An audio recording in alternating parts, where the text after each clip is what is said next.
Welcome again. Today we'll be discussing in class 10's economics chapter 2, that is sectors of Indian economy. So let's get started. Sectors of the Indian economy. In the class 9 we have studied about three sectors of economy, that is primary, secondary and tertiary. So if you have forgotten, let me remind you that the activities which are conducted with the objectives to earn money are called economic activities. Okay, so these economic activities are classified into three sectors, that is primary, secondary and tertiary activities. So slowly we will be going to discuss about these three economic activities of our country. So in every country, these three sectors, that is primary, secondary and tertiary activities, plays a major role for the development of economic condition of any country, and they are interrelated with each other. So likewise we are going to discuss one by one about these three sectors, that is primary, secondary and tertiary. So first is primary sector. As the name suggests, it is related to the primary activities. Okay, so it is related with the primary activities, and everything that relates directly to the nature will come under primary sector. So anything that is directly related with the nature, that comes under primary sector. It depends slowly on the natural factor. Okay, for example, agriculture, fishing, mining, extraction of oil and gas, all these directly depends on nature. So that's why all these things comes under primary sector. Like for example, agriculture. Next is secondary sector. So secondary sector covers all activities in which natural products are converted into other forms through manufacturing. Okay, like for example,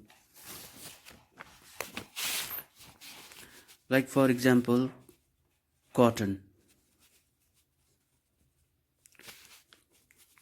Okay, so growing cotton is your primary, comes in primary sector. But when you transform this cotton to cotton clothes, then it will become a secondary sector. Okay, so secondary sector deals with all the activities in which natural products are transformed or converted into other form through manufacturing. Examples are industries, factories, small factories, or home-based industries. All these type of activities comes under secondary sector. So next we have a tertiary sector. So any sector. Next is tertiary sector. So any sector that supports primary and secondary sector would be classified as tertiary sector. So any sector that provides support to both the primary and secondary sector is known as tertiary sector. Like for example, you can see out here is that the agriculture, if you have produced agriculture, then if you have to take this agriculture to some other place, then you need transportation. So this transportation comes under tertiary sector. And other example is also given out here is the transport, storage, communication, banking, etc. All these activities are known as tertiary sectors. So tertiary sectors is also known as service sector. Okay, So it also includes some essential services provided by the professional, example doctor, lawyer, teacher, barber, etc., and information technology such as software industry, internet. All this uh, also comes under tertiary sector. Next important point is comparing the three sectors. So how we can compare these three sector, that is primary, secondary, and tertiary sector. Okay, so economic interdependence, all the three sectors are linked or interconnected. So this all these three sector, primary, secondary, and tertiary sectors are interlinked and interconnected. Okay, for example, cotton from the cotton plant, okay, is known as primary sector. So growing cotton from the cotton plant is known as primary sector. So is converted into textile in industries. So these cottons are converted into textiles, your clothes in industry. Okay, so if you have to convert the cotton in some cotton clothes, then you have to take that cotton into the in industries. Okay, and reach the market through the names of transportation, and by and after making after making cotton clothes from the cotton plant, you have to take those cotton clothes to in the market for sale. Okay, so by the means of transportation only you can do that. Okay, that's why this transportation comes under tertiary sector. So first is producing cotton is primary sector, and taking that cotton into the industry is known as secondary sector, and transforming and taking that cotton clothes in the market for sale is known by the means of transportation is known as tertiary sector. Okay, so this is how these three sectors are interrelated with each other. Okay, next is final goods and services. Okay,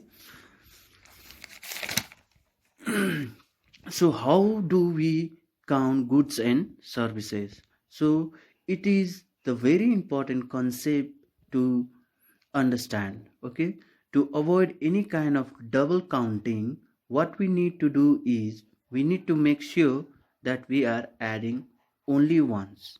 Okay, so to avoid any kind of double counting, what we have to do, we have to make sure that they are adding.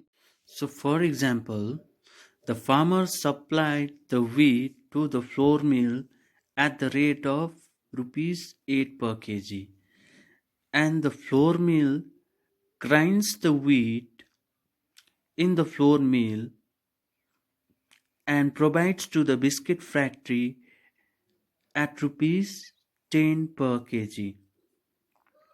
Okay, finally this biscuit factory uses the flour, sugar, etc., and packaging, and finally provide as a packed biscuit at rupees 20 per packet. So what does this mean? This wheat is added at all the four steps. Okay, if I add this wheat out here, then that won't be the correct way to add it. So whenever we are counting goods and services, it's very important that we go on for the final product, that is packed biscuit. So final value, the packed biscuit will automatically include all the intermediate stages. So whenever we are calculating the this goods and services, we have always you have to calculate a final value. So the final value in example is biscuit. So this is how you can calculate the goods and services. Okay, next important point is gross domestic product. So let us learn about GDP or gross domestic product. So what is gross domestic product? It is the value of all final goods and services produced in all the three sectors in a particular year. Okay, it's called a gross domestic product. Okay, that means uh, it is the value of all the final goods and services, okay, that is produced in all three sectors, that is primary, secondary and tertiary sector, in a particular year in a country. Okay, so with GDP we could also find out about the economy of the country. The task of estimating the GDP in India is undertaken by the Central Statistical Office CSO, working under the Ministry of Statistics and Program Implementation, Government of India. So you have to keep these things in mind. So now let us learn how to calculate GDP. Okay. Suppose if there is a farmer and he sells the 10 kg of wheat to another person at rupees 100. Okay, then this person, if he grinds that wheat and makes chapati out of it and eats himself, then that 100 rupees will go in the primary sector, will be calculated in the primary sector. But if the same farmer sells that wheat to the businessman, okay, and that businessman grinds that wheat and sells that flour in the biscuit factory, okay, and makes 100 packets of biscuit out of it and makes 100 pack of biscuit out of it and sells in the market at rupees 1000. So this 1000 will go in secondary sector, okay, and this 1000